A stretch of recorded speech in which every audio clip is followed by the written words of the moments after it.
Olá, meu amigo, olá, minha amiga. Eu sou o professor José Trindade e vamos agora falar de um poder que não é bem um poder. Veja, os poderes do Estado são divididos entre poder judiciário, poder executivo e poder legislativo. Beleza. Mas, na verdade, acima de tudo isso, toda essa divisão dos poderes, foi criada por uma força maior, que foi o poder que criou a Constituição. E o poder que criou a Constituição chama-se, olho na tela, poder constituinte. Então, o poder constituinte, basicamente eu posso dizer, que é o poder de criar normas constitucionais. A Constituição, que é o ápice do ordenamento jurídico. Todas as outras normas do ordenamento jurídico só podem existir se estiverem de acordo com a Constituição. A Constituição é suprema. A Constituição tem supremacia. Então ela está acima de todas as normas. Não existe norma no Brasil acima da Constituição. Tá? Ela é o chamado fundamento de validade de todas as outras normas do ordenamento jurídico. Fechado? Então, na pirâmide, a Constituição está no topo. Então, o poder de criar a Constituição, poder de criar normas constitucionais, é o poder mais forte que se manifesta. Ele não entra na divisão tripartite, né? Do poder do Estado. Ele não é um poder do Estado, ele, na verdade, é um poder que está acima do próprio Estado, porque ele que define como é que vai ser o Estado. Tá? Então, o Estado ele se divide na divisão clássica. Poder legislativo, poder executivo e poder judiciário. Poder constituinte, ele é outra história, não entra nesses poderes aqui. Tá? Mas ele vai ter muitas relações, porque afinal, tudo isso é cria do poder constituinte. Poder constituinte originário. Poder constituinte originário é o poder de criar a Constituição. É o poder de romper com a ordem anterior e criar uma nova Constituição, novinha em folha. Tá? Então não é de criar normas constitucionais apenas. O poder constituinte originário ele está ligado à criação originária da Constituição, ao início da Constituição. Seja porque o Estado acabou de surgir, seja porque a Constituição anterior se acabou, foi derrubada, foi extinta. Tá? E como ele é originário, ele não tem que respeitar nada que existia antes dele. Por exemplo, nós tínhamos aqui no Brasil a Constituição de 1969. Depois veio a Constituição de 1988. A Assembleia Nacional Constituinte de 1988 não devia nada para a Constituição de 69, porque é uma nova Constituição que vai ficar no lugar. Tá? Se ela tivesse que respeitar a Constituição anterior, ela não se chamava Constituição. Porque ela não ia ser o ponto máximo do ordenamento, a norma máxima do ordenamento. Então a nova Constituição ela destrói completamente a Constituição anterior. Cuidado, gente, olha, nem os direitos adquiridos na Constituição anterior sobrevivem com a nova Constituição. Por quê? Porque o poder constituinte originário é o poder de começar tudo do zero. Então, ele é juridicamente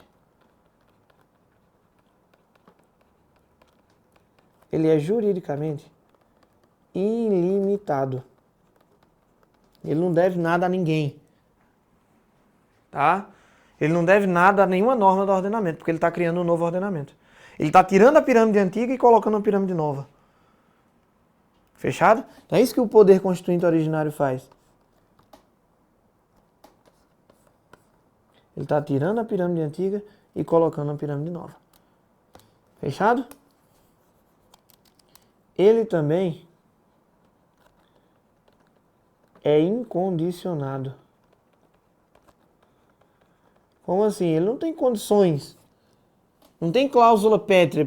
Se vier uma nova Constituição no Brasil, não vai ter que respeitar a cláusula pétrea. Já não tem nenhuma condição para... Ele quem cria suas próprias regras. Fechado? Tem outras características também. Tá? Mas tem outras discussões aqui mais aprofundadas. Ele é limitado politicamente, economicamente. Enfim, tem outras discussões e outras características. Mas essas duas aqui são as que eu quero que você preste atenção para a sua prova. Principalmente para você entender isso aqui. Isso aqui cai muito. Cai inclusive em segunda fase. Se você está pensando em fazer segunda fase em constitucional, vai ter que saber disso daqui. Os efeitos de uma nova Constituição no ordenamento jurídico. Tá? Então vamos lá. Desculpa. A nova Constituição, ela pode ter três efeitos, causar três efeitos. A desconstitucionalização, a repristinação e a recepção. Nós vamos entender cada um deles e ver o que é que acontece, o que é que se admite aqui no Brasil e o que é que não se admite. Vamos lá. Então nós falamos aqui, nós temos a pirâmide, a Constituição anterior, eu vou colocar de vermelho, e suas normas infraconstitucionais eu vou pintar de laranja. E nós temos a nova Constituição, que eu vou pintar a nova Constituição de azul, e as normas infraconstitucionais eu vou deixar em branco. Então, o que é que acontece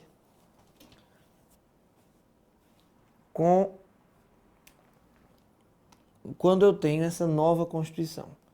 Gente, o que acontece é que essa Constituição antiga, a parte vermelhinha vai embora, porque não tem como ter dois topos numa mesma pirâmide. Não tem como os dois conviverem entre si. Então, a nova Constituição, ela destrói a Constituição anterior. A Constituição anterior é revogada. Tá? Aí tem na doutrina. Então, vou até colocar aqui. Vai acontecer uma revogação da Constituição anterior. Tinha na doutrina uma tese que dizia o seguinte: não precisa revogar a Constituição anterior. A gente pode aproveitá-la como se fosse uma norma infraconstitucional. Ela não é revogada, mas ela perde o seu caráter de Constituição. Ela ganha um status abaixo, ela é rebaixada. Esse rebaixamento, ocorria um rebaixamento da Constituição anterior com o advento da nova Constituição. Essa tese que faz como se a Constituição anterior fosse um Vasco, um Palmeiras, um Botafogo da vida, e seja rebaixada com o advento da nova Constituição. Essa tese se chama desconstitucionalização. Isso não vai caber. Desconstitucionalização. Meus amigos e minhas amigas, essa tese da Constituição Vasco, que quando chega uma nova Constituição, a Constituição anterior, ela não é revogada, mas rebaixada, essa tese não é aceita. Tá? A tese da desconstitucionalização não é aceita. O que acontece é uma destruição, é uma revogação. A nova Constituição revoga integralmente a Constituição anterior. Então, desconstitucionalização é admitida no ordenamento jurídico brasileiro? Não. Tá? Aí eu vou pular a repristinação, eu vou aqui para a recepção. Porque veja só, e o que é que vai acontecer com essas normas infraconstitucionais. Cara, imagina aí, se eu revogar surge uma nova Constituição, revoga a Constituição anterior. E ao mesmo tempo, eu revogo toda a legislação infraconstitucional, toda a pirâmide. Imagina aí o tanto de lei que tem no Brasil, toda vez que o tanto de Constituição que o Brasil já teve, se toda Constituição nova eu tivesse que fazer novas leis. Então, o que é que vai acontecer? Vai revogar a Constituição anterior, mas as normas infraconstitucionais da Constituição anterior, que editadas sob a Constituição anterior, elas podem continuar. O nome disso é o fenômeno da recepção.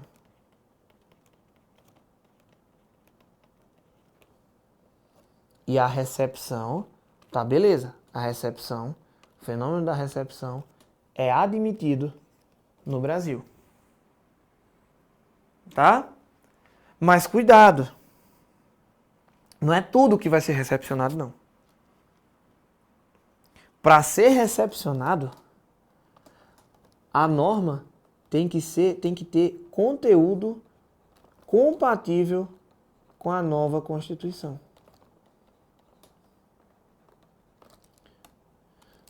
Tudo que tiver compatibilidade de conteúdo com a nova Constituição será recepcionado pela nova pirâmide.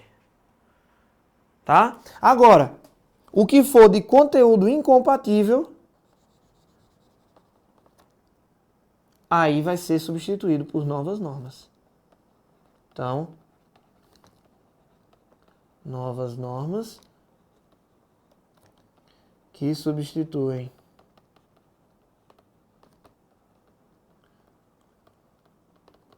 as anteriores que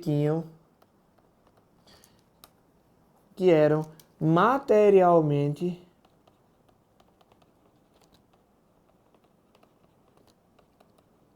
incompatíveis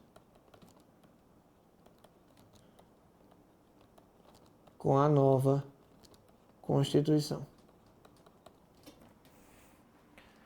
Fechado? Então, por exemplo, veio a Constituição, tem a Constituição de 69, aí veio a Constituição de 88.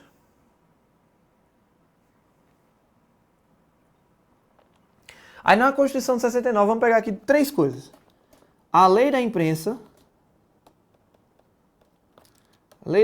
que eu vou chamar de LI.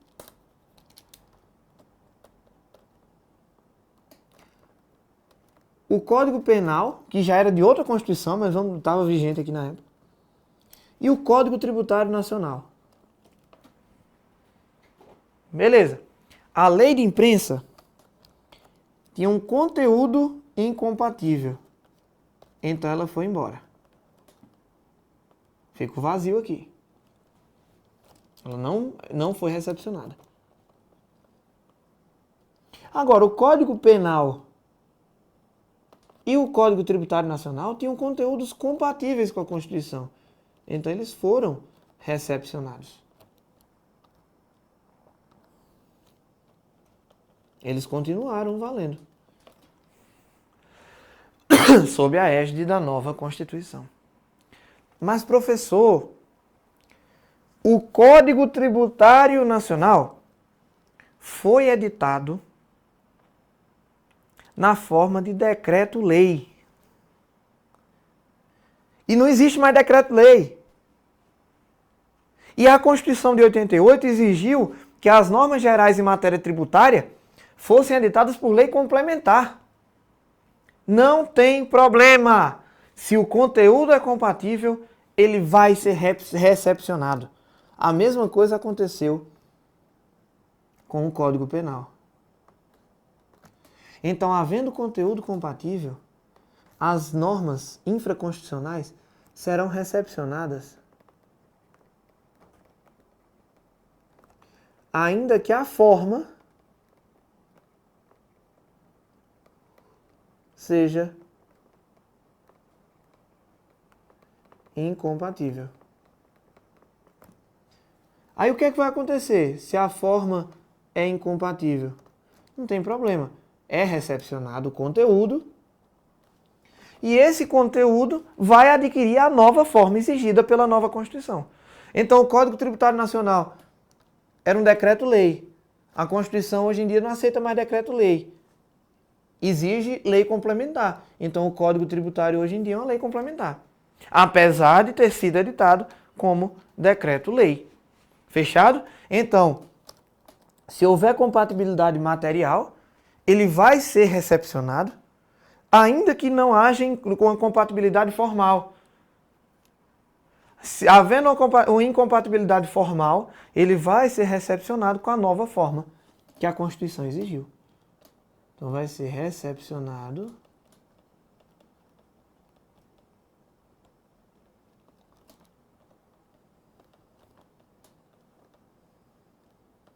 com a nova forma exigida pela atual Constituição. Fechado? Então esse é o fenômeno da recepção. Tudo beleza? Tudo tranquilo? Isso vai ser importante, inclusive, para a gente estudar controle de constitucionalidade, para estudar a DPF principalmente. Fechado? Então recepção é admitida sim no ordenamento brasileiro se houver compatibilidade material. E por fim, repristinação. O que é repristinação?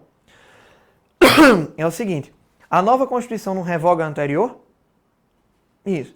Então quer dizer que a Constituição anterior revogou uma outra Constituição anterior. Beleza. A nova Constituição, quando ela revoga... Então vamos lá. Vamos pegar aqui. Ordenamento 1, Ordenamento 2 e Ordenamento 3. Quando é produzida a nova Constituição, a Constituição 3, ela revoga a Constituição 2. Só que a Constituição 2 já havia revogado a Constituição 1. Pergunta, quando a Constituição 3 revoga a Constituição 2, ela faz renascer a Constituição 1? Em regra, não. Então, em regra,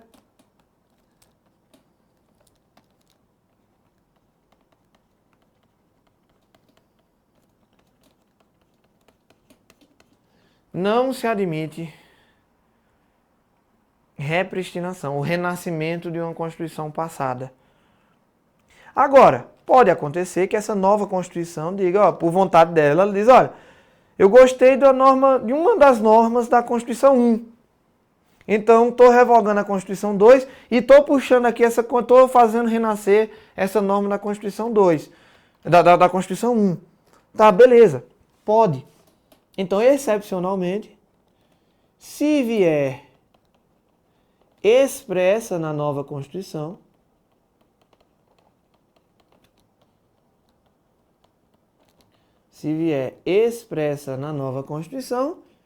aí beleza, pode. Mas se a nova Constituição silenciar, ou seja, se for aquela coisa tácita, aí não admite não.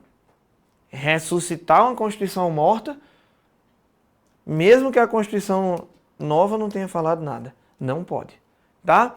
Então, desconstitucionalização, não pode.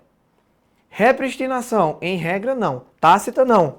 Expressa, pode. Recepção, pode, se houver compatibilidade material. Beleza? Se houver compatibilidade de conteúdo. Fechado? Então é isso. Esse é o panorama do poder constituinte originário e seus efeitos. Na próxima parte a gente estuda os demais poderes constituintes. Sim, tem mais. E tem muito importante que cai bastante em prova. É o que mais cai em prova de todos. Mais até do que o originário. Um grande abraço, bons estudos e até a próxima.